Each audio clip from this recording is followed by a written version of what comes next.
किसान संगठन के नेता पीआर पांडियन ने कहा कि किसान विजय के सरकार बनाने का स्वागत करते हैं। उन्होंने कहा कि सभी को उनके मुख्यमंत्री बनने और पहले हस्ताक्षर को लेकर उत्सुकता है। किसानों को उम्मीद है कि नई सरकार उनके हितों में सकारात्मक फैसले लेगी। நோ இங்கிலீஷ் விவசாயிகள் மிகுந்த மகிழ்ச்சியோடு விஜய் ஆட்சி வரவேற்கிறோம், எதிர்பார்க்கிறோம். அந்த நம்பிக்கையில் தான் அவரை சந்திக்க இருக்கிறோம். கடன் தள்ளுபடி, விவசாயிகள் ஊக்க நிதி உள்ளிட்ட பல்வேறு சலுகைகள் அறிவித்திருக்கிறார்.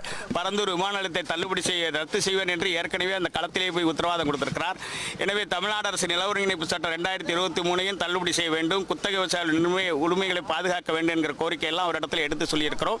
பிறகு முதலமைச்சராக பதவியேற்ற பிறகு அவரை நேரில் சந்தித்து வலியுறுத்தும். முதல் கையெழுத்து அவர் என்ன கையெழுத்து போட போறாரு தெரியல. விவசாயிகள் நலனை அவர் முன்னிறுத்தி இருக்கிறார். அந்த நம்பிக்கை எங்களுக்கு இருக்கு.